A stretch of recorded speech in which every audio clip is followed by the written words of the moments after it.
नाज़रीन, प्रोग्राम खबर से खबर नादिया मिर्ज़ा में खुशामदीद। नाज़रीन, 2018 कोई इतनी पुरानी बात नहीं है जब पीटीआई की गवर्नमेंट आई थी और बहुत बड़े बड़े दावे करके आई थी और 100 दिन का उन्होंने प्लान भी दिया था। और जब 100 दिन का प्लान नाकाम हुआ, अगला एक साल सूरत हाल बेहतर नहीं हुई, तो बहरहाल शोर उठा और कहा यह गया कि जी इनका होमवर्क नहीं था, और उसके साथ साथ कहा यह गया कि जी इनके पास तजुर्बेकार टीम नहीं थी।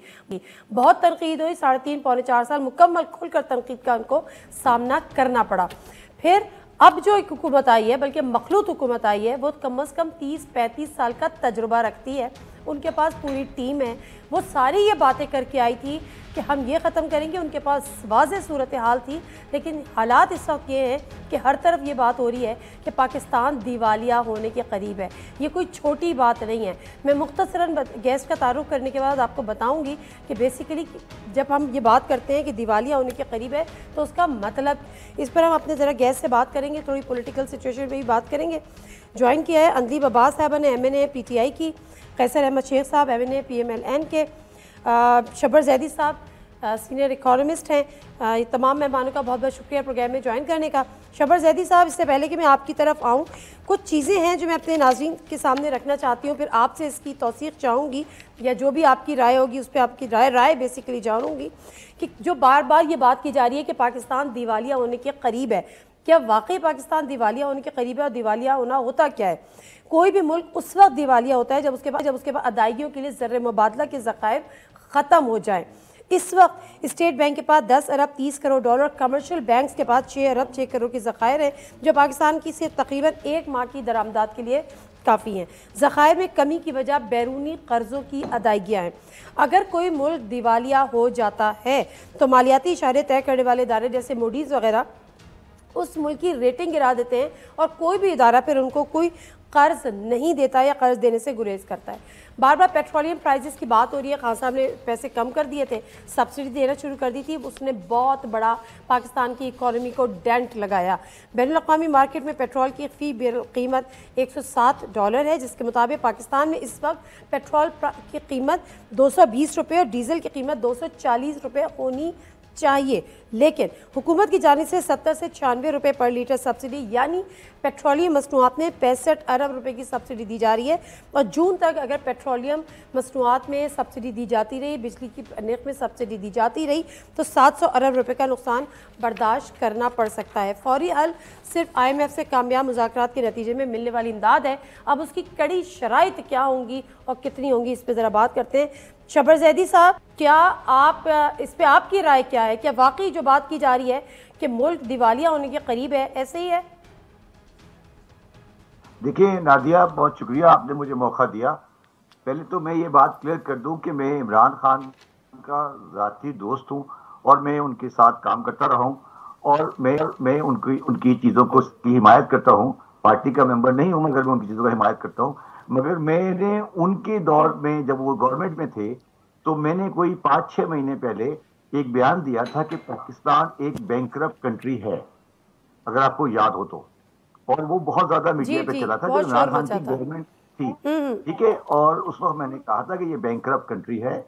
और इमरान खान क्योंकि मेरे जाती दोस्त थे, उन्होंने मुझसे शिकायत भी की कि छब्बर तुमने बहुत ज्यादा बात कर दी।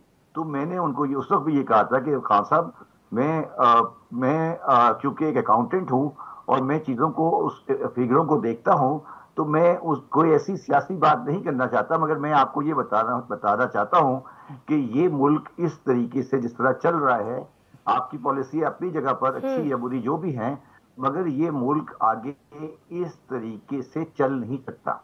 अच्छा, वो तो बात थी तकरीबन 2022 के शुरू की बात थी। अब 2022 में 21 के एंड की बात थी। अब आज 2022 के जब मई में हम बैठे हुए हैं और जो प्राइसेस हमारी आ गई हैं और जो हमारा डॉलर का बैलेंस है और हमारा करंट अकाउंट का डेफिसिट जो जून 30 2022 को तकरीबन $16 बिलियन होने जा रहा है, तो हमारा 2022 तो गुजर जाएगा, उसका कोई मसला नहीं है, जून 2022 गुजर जाएगा। मगर मुझे शदीद परेशानी है 2023, 24, 25 और 26 की। ये आगे जो मेरे पास प्रोजेक्शंस हैं, जो कि पब्लिकली मौजूद हैं, जो कि आईएमएफ की रिपोर्ट में मौजूद हैं, उसमें ये कंट्री अपनी प्रेजेंट शक्ल में नहीं चल सकता। ये एक दीवार पे लिखी हुई हकीकत है। इसको अगर हम सियासी बातों में घुमाएंगे और बिला वजह की गुफ्तगू करेंगे तो ये बेकार की बात है।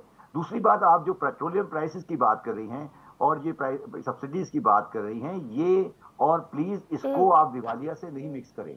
दिवालिया का मसला होता है जब आप फॉरेन करेंट, आप डॉलर अकाउंट के अंदर आपके पास डॉलर देने के लिए नहीं है। जो सब्सिडी का मसला है या दूसरा मसला जो आपका पेट्रोलियम प्राइस का है, ये रुपी का मसला है, जो आप रुपी में ट्रांसफर करते हैं, उसकी वजह अलग है। तो ये तीन अलग अलग चीजें हैं, सब्सिडी देना और पेट्रोलियम प्राइसेस और करंट अकाउंट, ये तीन अलग अलग चीजें हैं। मुझे सब्सिडी का और पेट्रोलियम प्राइस का कोई कंसर्न नहीं है, वो उसके अलग मसाइल हैं, वो अपनी जगह पर है। मगर मुझे जो प्रॉब्लम है वो ये है कि मैं रुपए छाप सकता हूं, डॉलर नहीं छाप सकता। तो मेरे पास डॉलर जो है वो मुझे जो आएंगे और जाएंगे, ये मेरा कैश बैलेंस है। तो मुझे कैश बैलेंस में अगर मेरे पास जून 2023 में अगर जो आज की शक्ल है उसमें मेरी जून 2023 में डिफॉल्ट बन रही है, अब उस डिफॉल्ट को हटाने के लिए मुझे क्या करना है, मुझे ये सोचना है। और मुझे निहायत अफसोस होता है कि इस बात के ऊपर कोई गुफ्तगू नहीं कर रहा। हम इसको कि मैंने ये किया, अभी ऑप्शंस क्या हैं शबर ज़ैदी साहब जी? ऑप्शंस क्या हैं इस वक्त? कितने लिमिटेड ऑप्शंस हैं इस नई गवर्नमेंट के पास? इसमें देखिए दो ऑप्शन है मुल्क को दिवालिया होने से बचाने के लिए। पहला ऑप्शन ये है हमारे पास कि हम अपना इंपोर्ट का बिल कम करें। अच्छा, इंपोर्ट के बिल कम करने के लिए हमें एक बात याद रखनी चाहिए नादिया, हम बात करते हैं पेट्रोल की प्राइस की कि पेट्रोल की प्राइस क्या होगी। हम ये नहीं सोचते कि हम पेट्रोल, ये मसला एक जाती है, मगर हमें पेट्रोल की कंजम्पशन कम करनी है, क्योंकि हम पेट्रोल बाय करते हैं। हम बेवकूफ लोग हैं, हम ये नहीं कहते कि पेट्रोल पाकिस्तान में कितना जाया हो रहा है। जाया का मतलब ये है बड़ी बड़ी गाड़ियां लोग चला रहे हैं, सब एमएनसी के पास बड़ी बड़ी गाड़ियां हैं। तो ये हमारे मार्केट 6 बजे के बाद से 12 बजे रात तक बिजली इस्तेमाल करते हैं। हम एक बेवकूफ और जाहिल कौम है, अय्याशी में लगे हुए हैं। हमें सबसे पहला काम ये करना है कि इंपोर्ट बिल को कम करने का बेहतरीन तरीका यह है कि आप एनर्जी की कंजम्पशन कम करें। आप ये नहीं कहें कि बिजली बना रहे हैं, आप बिजली की कंजम्पशन कम करें और बिजली का जो इस्तेमाल जाया हो रहा है नेशनल बुनियादों पर वो खत्म करें। 6 बजे दुकानें बंद करें, पेट्रोल पे थ्योरेटिकली राशनिंग लगाएं और बड़ी गाड़ियों को बंद करें, तब आपका मसला हल होगा। ये आप जो बेकार की बातें कर रहे हैं ना कि जी ये सब्सिडी ट्रांसफर करूंगा, मैं नहीं करूंगा, ये मेरे लिए खौफ का बाइस है। दूसरी बात आपको ये देखना पड़ेगा कि आपके जो बाकी इंपोर्ट के बिल हैं, जो आप चीजें इंपोर्ट कर रहे हैं, उनको खत्म करें। तो पहला तरीका तो आपका यह है कि आप अपने इंपोर्ट को बैलेंस करें। दूसरा आपका मसला जो है वो ये है कि आपको आईएमएफ प्रोग्राम में रहना पड़ेगा, क्योंकि अगर आप आईएमएफ प्रोग्राम में नहीं रहे तो जो आपका डेट है उसका रोल ओवर आपको नहीं मिलेगा। और जो पोजीशन आपने बनाई हुई है आज, वो इस बुनियाद पे बनाई है कि आपको रोल ओवर मिल जाएगा। तो अगर खुदा ना खास्ता आप आईएमएफ प्रोग्राम से बाहर आ जाते हैं तो फिर, इसलिए मैं ये कह रहा हूं कि हम बिल्कुल दीवार के साथ खड़े हैं। अगर हम आज भी हम नहीं समझ पाए तो आपकी मर्जी है, मगर इसमें मुझे कोई डाउट नहीं है। जो मैं 6 महीने पहले कह रहा था वो आप सब लोग आप कह रहे हैं ना, मसला आपका ये है कि आपको 6 महीने। ठीक है, बिल्कुल ठीक है, बिल्कुल ठीक है। अच्छा शबर ज़ैदी साहब, एक सेकंड, शबर ज़ैदी साहब मैं वापस आती हूँ आपकी तरफ। अंदीब अब्बास साहिबा, इस बात से कम ये बात तो जाहिर हो गई कि ये मसला सिर्फ इस हुकूमत का मसला नहीं है।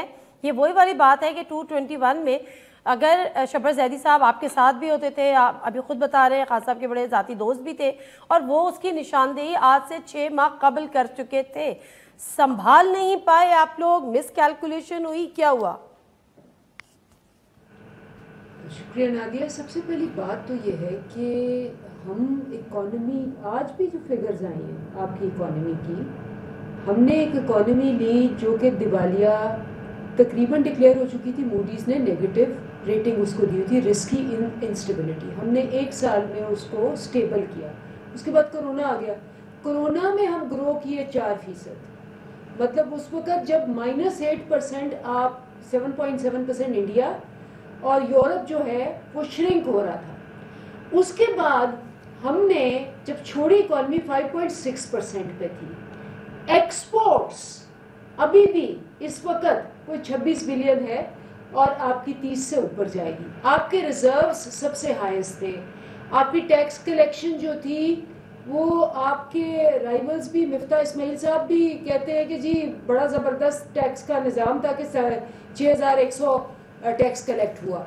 उसके बाद आपकी जो है लार्ज स्केल मैन्युफैक्चरिंग, आज ये रिपोर्ट आई है कि 10% पे है। आपने 55 लाख जॉब्स क्रिएट किए। आपकी इंपोर्ट सब्स्टिट्यूशन की पॉलिसी चल रही थी जिसमें आप ये जो मोबाइल्स वगैरह है ये इंपोर्ट होने की बजाय यहाँ मेक इन पाकिस्तान में एक्सपोर्ट होना शुरू हो गए थे। और ये अगर कंटिन्यू रहता, हमें भी पता था कि इंपोर्ट्स बढ़ रही है, उसमें वैक्सीन्स की फरामी थी, उसमें बहुत से और हमारे अखराजात थे क्योंकि आ रही थी यहाँ मेक इन पाकिस्तान के लिए इंपोर्ट्स आ रहे थे। हमारे 7 क्रॉप्स जो थे वो बम्पर क्रॉप्स हुए, हम तो ये छोड़ के गए हुए थे। अब अगर आप देखें आया कौन है, सुने ना, सुने मेरी बात सुने, आया कौन है? आए हैं पाकिस्तान के सबसे बड़े कन्विक्टेड और रेफरेंस्ड मुजरिम। आप देखें कि 34 में से 24 आपके मिनिस्टर ऐसे हैं या वो कातिल हैं। चले ये तो फिर सियासी बात है, जरा मैं इकोनॉमी पे फोकस करना चाह रही हूँ। बात सुन ले ना, बात सुन ले। आप सुने कि अगर आपके ऐसे लोग आए हैं जिन पे आपके प्राइम मिनिस्टर पे जिस दिन वो प्राइम मिनिस्टर की ओथ ले रहे थे फर्जी जुर्माया था, उनको कोई 1 महीना हो गया हुकूमत गायब ठीक है। अगर इस हालात में 1 हफ्ता भी हुकूमत गायब रहे तो वो तो फ्री फॉल। अच्छा, ये आपने पॉइंट जरा रेस किया। मैं ब्रेक लेती हूँ, अगली बात से मैं ब्रेक लेती हूँ। मुल्क डूब रहा है, मुल्क दिवालिया होने के करीब है, हुकूमत नाम की कोई चीज है, पूरी की पूरी हुकूमत लंदन में बैठी हुई है। आज 8 लोग असेंबली के इजलास में थे और सेशन चल रहा था। वापस आती हूँ ब्रेक के बाद, वापस आती हूँ, कैसर अहमद शेख साहब से पूछूंगी। जी नाज़रीन, प्रोग्राम में एक दफ़ा फिर आपको खुशामदीद कहते हैं और कैसर अहमद शेख साहब हमारे साथ मौजूद हैं, MNA PMLN के। कैसर साहब, एक तो जो नील साहबा ने कहा है, आप यकीनन उसको भी रिस्पॉन्ड करना चाहेंगे, शबर जैदी साहब को भी रिस्पॉन्ड करना चाहेंगे। और जो सवाल मेरा तो यहाँ पर ये बनता है कि मुल्क के हालात ये हैं, इकनॉमिकली हम डूब रहे हैं, दिवालिया होने के करीब है, पूरी की पूरी हुकूमत जाके लंदन बैठ गई है। उससे भी पहले मिफ्ता इस्माइल साहब से क्या नाराज़गी है आपकी? देखिए, मैं आपको असल मामला पे लाना चाहता हूँ। शबर जैदी ने सही कहा, मेरा दोस्त है, काफ़ी अर्सा पहले कहा कि हम दिवालिया हो रहे हैं। कल मैंने क्लियरली असेंबली में ये कहा कि बाकी बातों को छोड़ो, कौन क्या कर रहा है, जलसा कर रहा है, इलेक्शन कब होना है, इस वक्त मुल्क डूब रहा है। मैंने वार्न किया कि चंद महीनों में मुल्क ख़त्म हो जाएगा, डूब जाएगा, इन इकानमिकली ख़त्म हो जाएगा। सबको हमें सर जोड़ पे इस वक्त झगड़े का, डिफरेंस ओपिनियन का, मुख्तलिफ प्रोग्रामों का कोई वक्त नहीं है। अगर चीज़ ही नहीं होगी, हमारे पास मुल्क ही नहीं होगा तो क्या बातें करोगे? तो ये मैंने वार्न किया है कल असेंबली में खड़े होकर। वजह क्या है? ये बार बार कहते हैं करंट अकाउंट हम $20 अरब वाकई छोड़ के गए थे, 118 पे छोड़ के गए थे। आज 10 महीने में $17 अरब तो हो गया करंट अकाउंट, और 190 पे हो गया, रेट भी 190 हो गया, और वही का वही अभी 12 महीने 20 से ऊपर हो जाएगा। करंट अकाउंट हमारे पास कुल $10 अरब हैं मांगे तांगे के, वो भी हम वापस नहीं, वो भी हम यूज़ नहीं कर सकते। लेकिन वो यूज़ कितने कर सकते हैं? मैं ख्याल 6 अरब। हाँ, 6 अरब। अब हर महीने 1.5 अरब, 1.7 बिलियन करंट अकाउंट में नुकसान हो रहा है। तो कितने महीने? आप 2 महीने चल जाएंगे, 3 महीने चल जाएंगे नया। और रेट जो है आज मेरे पास ये है, मैं आपको बताऊँ, बाकी बातों को छोड़ें। एक महीने आज बैंकों ने इनकार कर दिया है, डॉक्यूमेंट जो मेचोरिटी भी थी ना उसको डॉलर में पे करने में, बैंकों ने इनकार, कई जगह पे इनकार, कई जगह किए हैं। मैं बिजनेसमैन हूँ, और 1 महीने का 196 रेट चल रहा है, 3 महीने का $207 डॉलर चल रहा है, 6 महीने का $221 चल रहा है। ये जो फॉरवर्ड हो रहे हैं, और 9 महीने का $234 चल रहा है। बात ये है कि हम बुरी तरह नाकाम हो चुके हैं। अब मिफ्ता वो सही शबर ने कहा, अब भी संभालने की ज़रूरत है। इन्होंने, ये बेचारे नायल थे, ये शोर शराबा के अलावा और कुछ नहीं कर सकते। अब बताइए ना मुझे कि आपकी अहलियत नज़र नहीं आई ना 1 माह में अभी तक? मेरी बात मुकम्मल हो, आप दुरुस्त कह रही होंगी, ऐसे ही होगा। मेरी बात बड़ी सीरियस है, ज़रा सोचे इस पर। ये एक्सपोर्ट कह रही है हमने बढ़ा दी, $6 अरब एक्सपोर्ट बढ़ी, लेकिन $6 अरब ये इंपोर्ट बढ़ गई 40 से $64 अरब। $24 अरब इम्पोर्ट बढ़ गई। ओके तो वो $6 अरब बढ़ी, ठीक कह रही हैं ये। ठीक है, लेकिन इम्पोर्ट भी 25%, ज़्यादा बढ़ गई। इम्पोर्ट 60% बढ़ गई, ये और डॉलर भी बढ़ा। इंपोर्ट पे तो इन्होंने बड़ी और वो पाबंदियां बात ही लगाई नहीं कर। थी। अच्छा हाँ। अब ये फिगर सब की है। अच्छा एक सेकंड अच्छा, एक और सेकंड, सात- शब्बर जैदी साहब को सात- चूंकि कहीं जाना है, वो प्रोग्राम में शामिल सात नहीं होंगे, क्लास डॉलर को भी कवर इन्होंने करेंगे। उस डॉलर पे शब्बर बढ़ा जैदी दिया। साहब, अब वाहिद हल ये है कि हमें फौरी तौर पे IMF के पास जाएं। IMF के साथ मुज़ाकरात तो हैं 18 में, और लेकिन फिर उन कड़ी शराइत का क्या करें? आपकी नज़र में वो कौन कौन सी मुमकिन कड़ी तरीन शराइत हो सकती हैं जो पाकिस्तान को माननी पड़ेंगी और एक दफ़ा फिर अवाम शदीद बोझ के लिए तैयार हो जाए? देखिए, पहली बात तो वो आपको एक बात करेंगे कि पेट्रोल प्राइसेस को आप करस्पॉन्डिंगली रिलेट करें, जो भी प्राइस पे आपको पेट्रोल मिल रहा है, ये जो आप सब्सिडी पे पेट्रोल दे रहे हैं, इसको ख़त्म करें। वो सब्सटेंशियली एक बड़ा इफेक्ट आएगा। दूसरा, वो और सब्सिडी जो आपकी हैं, जो इनडायरेक्ट सब्सिडी बिल्डअप हुई है, एग्रीकल्चर में भी है और फर्टिलाइजर वगैरह में भी है, वो उनको भी आपको हिट करेंगे, ठीक है। और तीसरी बात जो है वो ये कहेंगे कि आप अपना फिस्कल डिसिप्लिन करें। फिस्कल डिसिप्लिन का मतलब ये है कि वो कहेंगे कि अपने बजट डेफिसिट को कम करें, तो उससे तरक्याती जो काम होते हैं वो कम हो जाते हैं। तो आप ये समझें, इसको नेट में ये समझें कि पाकिस्तानी इकोनॉमी सुकड़ जाएगी, बढ़ने के बजाय सुकड़ जाएगी। जब इकोनॉमी सुकड़ जाएगी तो लोगों में अनएम्प्लॉयमेंट बढ़ जाती है। देखिए, बात ये कि ये मसला ये है कि जब आप आज जिस पोजीशन में हैं उसमें आपने इकोनॉमी को एक्सपेंड किया ना, अगर तो एक्सपेंशन ऑफ इकोनॉमी के अंदर आप डिफॉल्ट में चले जाएंगे। अब आपने समझ लें कि आपने छोटा करना है इकोनॉमी को। जब इकोनॉमी छोटी होगी तो रोजगार में, तो ये एक बड़ा मुश्किल दौर आने वाला है पाकिस्तान के लिए। और ये दौर मैं बता दूं आपको, ये दौर इसका कम से कम दौरानिया 5 साल है। ये आप अगर कोई बंदा मुझे ये कहता है कि वो 6 महीने या 8 महीने या 2 महीने में कर लेगा, तो वो बेवकूफ है, उसको पाकिस्तान का पता ही नहीं है। तो ये आप पाकिस्तान की इकोनॉमी को सुकेड़ने जा रहे हैं। जब सुकेड़ने जाएंगे तो आपको अनएम्प्लॉयमेंट की बड़ी परेशानी आएगी।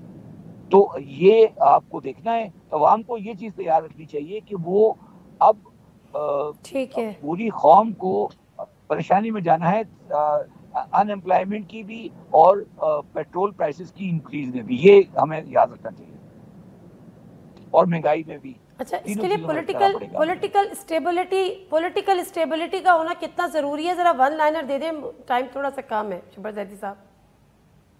पॉलिटिकल स्टेबिलिटी कितना मैटर करती है?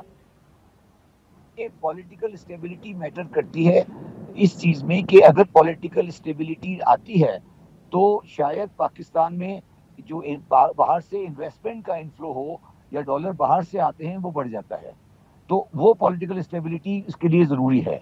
मगर जो इकोनॉमी का जो कंट्रैक्शन है वो तो जरूरी है, वो जरूरी है कि पॉलिटिकल स्टेबिलिटी अगर होगी तो वो सही होगा। मगर मैं आपको एक बात कहना चाहता हूँ आपसे कि जो आजकल जो इस वक्त हमारा पॉलिटिकल एनवायरनमेंट है और जो हमारे पॉलिटिकल पार्टीज के लीडर्स की मैच्योरिटी है, वो इस बात की मुझे निशानदेही नहीं करती कि इनमें कभी पॉलिटिकल इकोनॉमी के पॉइंट पे इनमें कभी मैच्योरिटी आएगी। तो अब इसका जो नादिया मैं बड़ी बात कर रहा हूँ, इसका जो इलाज है वो ये है कि हम एक कॉमन मिनिमम प्रोग्राम पे एग्री करें कि ये कॉमन मिनिमम प्रोग्राम आज आइन में आना चाहिए कि ये चंद चीजें ऐसी हैं जिस पे सियासत नहीं की जाएगी, और उसके बाद इकोनॉमी चलाएं। पॉलिटिकल मैच्योरिटी अब मैं इन लोगों से एक्सपेक्ट नहीं करता, ये तो आके कुछ भी कर सकते हैं, कोई भी कुछ कर सकता है। तो हमें कुछ चीजों के ऊपर ये एग्री करना पड़ेगा कि तुम्हारी गवर्नमेंट हो या मेरी गवर्नमेंट हो, उसमें पेट्रोल प्राइस इंक्रीज होगी, तुम उससे मेरे साथ सियासत नहीं करोगे। जैसे चार्टर ऑफ इकोनॉमी ऑफर किया गया था, जैसे चार्टर ऑफ इकोनॉमी। ठीक है, मैं ब्रेक लेती हूँ एक और, मैं शब्बर जैदी साहब, हाँ बिल्कुल ठीक है, मैं ब्रेक लेती हूँ, ब्रेक से वापस आती हूँ। पॉलिटिकल स्टेबिलिटी की हम बात कर रहे हैं, तो क्या सियासी जमातें इससे या अपने सियासी मफादात से बालातर होके सोचने के लिए तैयार है? Let me take a short break, वापस आते हैं अदलीब अब्बास साहिबा से जानेंगे। जी नाज़रीन, प्रोग्राम में एक दफ़ा फिर आपको खुशामदीद कहते हैं। अदलीब अब्बास साहिबा, आपने सुना जो कैसर साहब भी फरमा रहे थे, वो तो चले आप एक पॉलिटिकल राइवल की गुफ्तगू सुन ले, लेकिन शब्बर जैदी साहब फरमा रहे थे कि पाकिस्तान इस वक्त पॉलिटिकल इंस्टेबिलिटी का मुतहम्मिल नहीं हो सकता। मुल्क होगा तो सियासत होगी, मुल्क हो गया तो हुकूमत होगी। फिर क्या सोचा है? देखिए, ये बिल्कुल सही बात है, इसमें तो कोई शक ही नहीं है। लेकिन मुझे ये बताएं कि कैसे स्टेबल हो सकता है अगर 14 जमातें इकट्ठी होके आई हैं जिनका सिर्फ एक ही मकसद है कि जी हमने अपनी करप्शन को साफ करना है, केसेस बंद करने हैं। जब से ये आई है क्या हुआ है?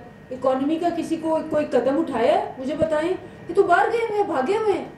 यहाँ इन्होंने अपने केसेस जो है FIA से कहा है कि जी concerned authorities are not interested, तो उस पर आप जरा पीछे हट जाएं। उसके बाद नवाज शरीफ साहब जो हैं वो पूरी कोशिश कर रहे हैं कि जी लाइफ टाइम डिस्क्वालिफिकेशन जो है ख़त्म हो जाए। सारे बयान जरदारी साहब के ये कि नैब को हमने ठीक करना है। मतलब कोई अवामी इशू के ऊपर तो ना उनकी तवज्जो है ना फोकस है। तो मुल्क तो जिसको कहता है ये भाड़ में जाए, ये पहले भी लूट के बाहर चले गए थे, अभी भी बाहर बैठे हुए हैं और यहाँ से जा के वफद जो है वो मिल रहे। आप मुझे ये बताएं कि जब आप क्रिमिनल्स को ऊपर रखेंगे तो उनका फोकस यही होगा कि अपने जराइम को उन्होंने धोना है। उनका फोकस तो कभी भी ये नहीं होगा कि अवाम के क्या इशू हैं, कि पानी नहीं है, कहत आ रहा है, कि बारिशें नहीं हो रही, हीट वेव है।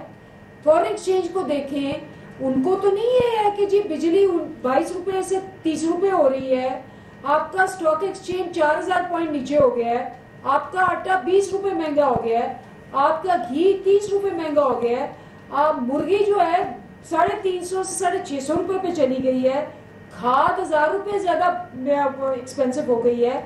लेकिन सारा फोकस ये है कि जी हम किस तरह से अपने आप को, जो हमने बेशुमार क्राइम्स किए हुए हैं जिनमें से 99% जो केसेस हैं इन्होंने आपस में किए हुए हैं। ये आपस में इनके किए केसेस है, वहां से शुरू हुए हुए। चौधरी निसार की प्रेस कॉन्फ्रेंस अयान अली और जरदारी पे जब इन्होंने पेट काट के घसीट के एक दूसरे को करना था, ये वो केसेस हैं।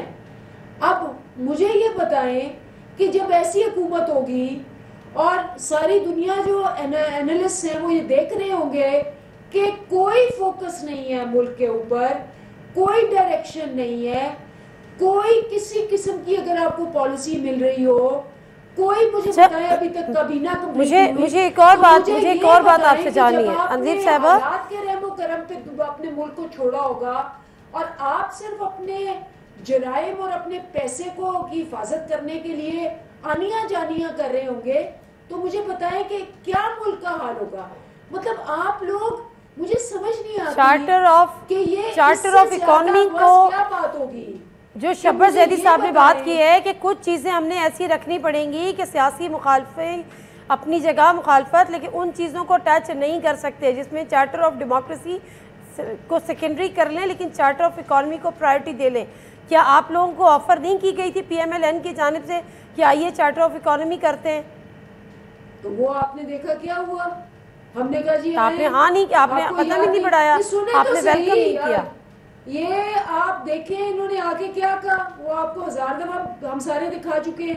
फैक्टिव का बिल था, इन्होंने कहा जी हम नहीं कोऑपरेट करेंगे, चार्टर ऑफ ये करें, चार्टर ऑफ वो करें। 38 जो क्लॉजेस हैं नैब की, उसमें से 34 क्लॉजेस कहते हैं कि बंद करें। ये आपके सामने हमने नेशनल असेंबली में इनका ड्राफ्ट दिखाया। जब हमने कहा जी हम NRO नहीं देंगे, इन्होंने जाके अमेरिका से अपने NRO दिलवा लिया। अब अमेरिका के कहने पे मैं इनसे सवाल पूछती हूँ, ये बैठे हुए हैं PMLN वाले, मैं इनसे सवाल पूछती हूँ, नादिया आप पूछें कि जब महंगाई है और रूस के साथ हमारा मुआहदा हो रहा था, हमने वो दिखा भी दिया मुआहदा। पहले खुरम दस्तगीर ने कहा कोई नहीं हो रहा था, झूठ बोल रहे हैं, जब दिखाया उसके बाद गायब हो गए, भाग गए हैं कि 30% पे आपको कम गंदम और आपको गैस और ये सारी चीजें मिलेंगी। आपने क्यों नहीं रूस से वो मुआहदा पूरा किया? आप किस अच्छा, मैं जरा पूछ लेती हूँ, कैसे साहब से, कैसे साहब से मैं ये पूछ लूंगी, बल्कि उन्होंने सुन लिया तो वो यकीनन रिस्पॉन्ड करेंगे। ठीक है अंदीर साहब, ओके फाइन। कैसे साहब, अब जरा एक इंपॉर्टेंट बात बताइए, प्रायोरिटीज़ की बात है ना। जब ये हुकूमत आई तो उन्होंने कहा कि जी हम महंगाई के खात्मे के लिए आए, जो आप अवाम को ख्वाब दिखाते थे या जो भी आप कह लें कि इसको आपको पार्टी का मंशूर था, जो भी था, महंगाई मुकाओ मार्च के सिलसिले में क्या ये प्रैक्टिकली पॉसिबल है कि महंगाई कम होगी आने वाले दिनों में? पूरी हुकूमत तो जाके लंदन में बैठी हुई है। देखिए मैं आपको बताऊं, सबसे पहले अब मेरे वो साथ रशिया वाली जो बात कर रही है वो भी बता दें। सारी बातें अब सुन लेते हैं इनको। सारी जी। बातें बता। मैं आपको बताऊं ना, बजाय इस वक्त हम उलझें कि आप खराब या कोई, जवाब तो देना पड़ेगा मैं ना सर। दे रहा हूँ, मैं जवाब ही दे प्लीज, रहा हूँ। हाँ। मेरी प्रायोरिटी इस वक्त मुल्क को बचाने की है। मैं बताना ये चाह रहा हूँ, मैं बहुत से जवाब इनके दे सकता हूँ और कुछ दूंगा भी। देखिए बात है चार्टर ऑफ डेमोक्रेसी और चार्टर ऑफ इकानमी के बगैर आपका मुल्क बचता नहीं है। अगर आप करते रहेंगे तो इंतशार और बढ़ जाएगा, आपको बैठना पड़ेगा। अच्छा मैं आपको भी बताऊं कि क्या करना क्या है। देखिए इस वक्त इन्होंने जो जो जो डेफिसिट है ना बजट का, इन्होंने रखा था 5% कौमी आमदनी का होगा, वो अभी तकरीबन 7-7.5% हो गया, यानी 2700 अरब डॉलर से 2700 अरब रुपए जो खसारा होना था ना बजट का, वो 4000 अरब तक हो चुका है। अब बात ये है कि हमारे पास पिछले दिनों में एज ए बिजनेसमैन आपको कहता हूँ अमीर आदमी ने बहुत कमाया है। हमारे पास हल ये है जो मैं अपनी हुकूमत को भी कहूँगा कि टैक्स लगाओ अमीर आदमी पे। अभी उसमें गुंजाइश है। 2 सालों में पूरी दुनिया में कोविड के बाद चंद जो बहुत अमीर लोग हैं ना, उन्होंने बहुत ज़्यादा कमाई की है। अमीर जो दरमियाना बंदा है और मुतवसत है, उसने मार खाई है। इस वक्त आपको सब्सिडी आप नहीं पूरा पेट्रोल की और सर बड़ी माजरत के साथ मेरी बात 2 मिनट सुन लेना जो मैं कहना चाह रहा हूँ। अगर पेट्रोल और इसकी कीमत को आप बढ़ा देंगे तो और क्रश हो जाएगी हमारा छोटा लोग। तो नहीं, चाहे IMF कितनी कहती रहे, IMF से आपने लेना है 1 आध अरब डॉलर। आज इंडिया ने असल हमें करना चाहिए अपनी इकानमी को बेहतर। इंडिया पिछले साल 44 billion dollar direct foreign investment आई है, बाहर का पैसा, IMF से नहीं। उनके यहाँ IMF के लोग नहीं हैं। हमारे यहाँ कोई 1.5 अरब डॉलर आया है। सबसे बेहतर तरीका है, IMF अगर दे भी देगी 1-2 अरब डॉलर, अब महीने बाद फिर ख़त्म कर देंगे। हमें अपनी इकानमी को बेहतर करना है कि बाहर का इतना कंडूसिव बनाएं, अपनी इकानमी को इतना माहौल अच्छा करें कि बाहर के लोग आपकी इकानमी में इंटरेस्ट लें। बहुत उनके पास पैसा है। 44 अरब डॉलर इंडिया ने लिया है 1 साल में। हम तो 1-1 अरब डॉलर के रुल रहे हैं। तो अगर वो करें, और दूसरा क्या करें कि छोटे, मैं झगड़े में नहीं पढ़ना चाहता, मैं हल निकाल रहा हूँ कि हल क्या है, मुल्क कैसे अच्छा सर, मैं हल आपसे जानूंगी, हल जानूंगी। मुझे वो जवाब भी चाहिए था जो अंदलीब अब्बास साहब ने पूछा है। रूस का मैं मुझे बता दे, गंदम और पेट्रोल का, लेकिन मुख्तसर सब झूठ बोल रहे हैं। कोई MOU मुझे दिखा दें।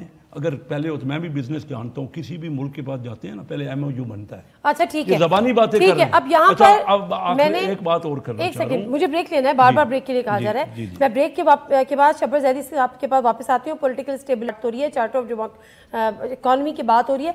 शब्बर ज़ैदी साहब, इन हालात में जो अभी हालात है जिसकी आप आने वाले दिनों का भी जिक्र कर रहे हैं, मुझे बताएगा कि अब सूरत हाल अनारकी की तरफ मजीद हम जा रहे हैं। इमरान खान साहब ने कहा है कि हम लॉन्ग मार्च करेंगे और इंतखाबात के अलावा कोई और ऑप्शन नहीं है। क्या इन हालात में, 2 सवाल आपसे करूँगी, थोड़ा से पॉलिटिकल भी हैं, कि क्या ये वक्त था हुकूमत की तब्दीली का, और क्या अब ये वक्त है नए इंतखाबात का जो पाकिस्तान की इकॉनमी है उसको मद्देनजर रखते हुए? Let me take a break, वापस आती हूँ। जी नाज़रीन, प्रोग्राम में एक दफ़ा फिर आपको खुशामदीद कहते हैं। अच्छा शब्बर ज़ैदी साहब, इससे पहले कि जो सवाल मैं छोड़ के गई थी, ये जो PTI बात करी है, और आज खान साहब ने भी मर्दान के जलसे में कहा है कि रशिया हमें 30% कम कीमत पे गंदम और पेट्रोल या तेल दे रहा था, ये सही बात है? कोई ऐसा मुआहदा चल रहा था या होने वाला था? देखिए मेरा मकसद है, ये मेरा अपना ख्याल है वो ठीक कह रहे हैं, मगर सवाल ये कि ये क्या इस वक्त इशू है।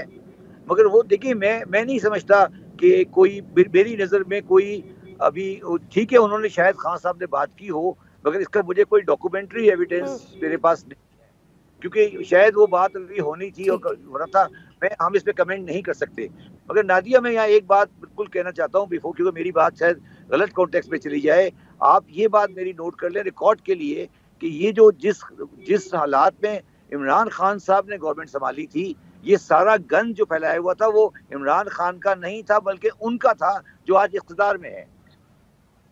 इमरान खान की आप कहते हैं कि इम्प्रूवमेंट नहीं हुई, मगर इमरान खान का इस पाकिस्तान को डिफॉल्ट में ले जाने का कोई कसूर नहीं है। ये आप मेरे रिकॉर्ड पे रखने के लिए बात कह रहा हूँ।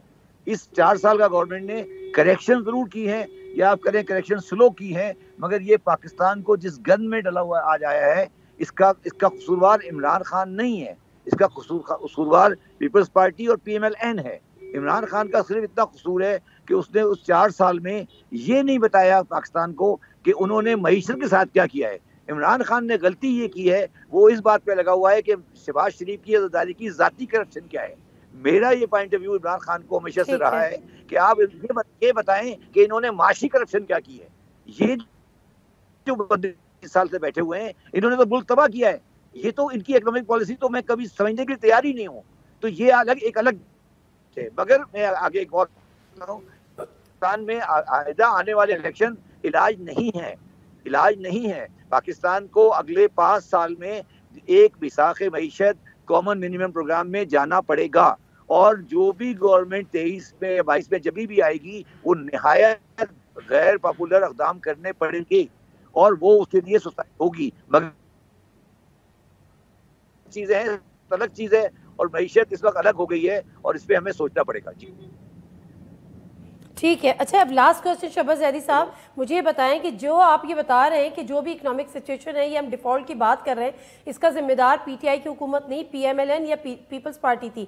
अब आज दोनों हुकूमत में हैं, अब इनसे हम कैसे उम्मीद रखें कि ये पाकिस्तान की इकॉनमी को सहारा दे देंगी, डिफ़ॉल्ट होने से बचा लेंगी इस मुल्क को? नहीं, देखिए मेरी बात सुने, ये तो जो 1.5 साल की, ये जो भी 6 महीने की ये चीज़ों का मुरब्बा बनाया है आपने, ये तो इररिलेवेंट है। मैं तो उनको सीरियस नहीं ले रहा बेचारों को। ये तो मेरा ख्याल है फंस गए हैं। ये तो मेरा ख्याल है हमारे, ये तो एक पता नहीं कैसे ये इन्होंने क्यों कबूल कर लिया। मैं इनकी जगह होता तो कभी कबूल नहीं करता। इस वक्त इलाज नादिया ये है कि इमीडिएटली इलेक्शन अनाउंस किए जाएं और बजट से पहले केयर टेकर लाएं, और बजट केयर टेकर दे, ना कि ये करें। ये तो खुदकशी करेंगे अगर ये तो इनकी खुदकशी होगी अगर ये बजट दे देंगे तो ये पता नहीं क्या सोच रहे हैं। मुझे तो इनकी समझ ही नहीं आ रही है। ये तो पता नहीं किस नशे में बैठे हैं, इनको समझ आ रही है नहीं आ रही। मुझे तो आई एम टोटली लॉस्ट। खुदा हाफिज।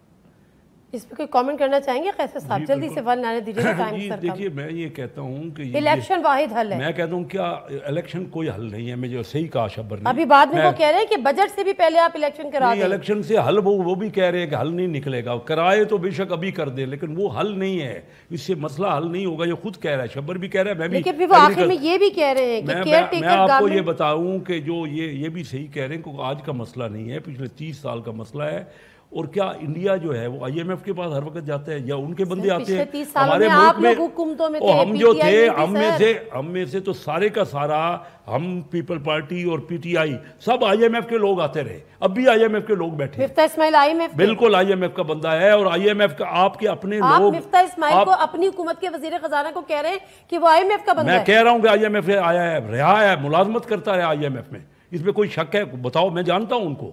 अगर कोई गलत बात है, तमाम आपके स्टेट बैंक के गवर्नर सब इधर आते। आप क्या मुल्क, ये आज़ाद मुल्क है? जब तक आपके मुल्क के मईशत समझने वाले, इकानमी के लोग, बिजनेस को समझने वाले, बिजनेस को फ्लोरिश करना पड़ेगा। आपको झगड़ों में कुछ नहीं है। और इलेक्शन से मैं प्लांटेड की बात नहीं कर रहा, मैं कह रहा हूं उन्होंने हम लोगों को अपने मुल्क के लोग। मेरे पास बिल्कुल खत्म हो गया। वन लाइनर देना है तो प्लीज क्विक। वो उन्होंने खुद ही दे दिया। मतलब इनके अपने लोग जो हैं वो एक इसहाक डार, वो कहते हैं जी 160 पे डॉलर होना चाहिए। इसहाक डार तो इलेक्टेड था, इलेक्ट हुआ था, एमएलए भी बना था, सेनेटर भी कहते हैं। मिफ्ता इस्माइल जो है, मिफ्ता इस्माइल कभी इलेक्ट नहीं हुआ। और इनके किधर है फाइनेंस मिनिस्टर? इनके किधर है? इनके फाइनेंस मिनिस्टर है किधर? चलिए, बहुत शुक्रिया, बहुत शुक्रिया कि जी हम तो अभी बहुत thank you very much. Hafeez Sheikh है किधर? हफीज शेख कहाँ से आए थे? इलेक्शन करना चाहते हैं। नहीं तो हफीज आपके पास बंदा नहीं था कोई, इतनी बड़ी रिफॉर्म ला रहे थे तो हफीज शेख क्यों? पहले भी फाइनेंस मिनिस्टर वही था। ये वही बनाते हैं आप लोग, और वही पाकिस्तान को चलने नहीं देते। साहब आपका भी बहुत बहुत शुक्रिया। नाज़िम मिर्ज़ा को इजाजत दीजिए, बड़ी बात कह गए कैसे शेख साहब के। मिफ्ता इस्माइल साहब खुद IMF के बंदे हैं, बस अल्लाह ही हाफिज है। नाज़िम मिर्ज़ा को इजाजत दीजिए। हर जुम्मा से इतवार अपने पसंदीदा प्रोग्राम खबर से खबर को YouTube चैनल पर देखने के लिए डॉन न्यूज़ के ऑफिशियल YouTube चैनल पर आएँ, सब्सक्राइब करें और बेल आइकन भी प्रेस करें।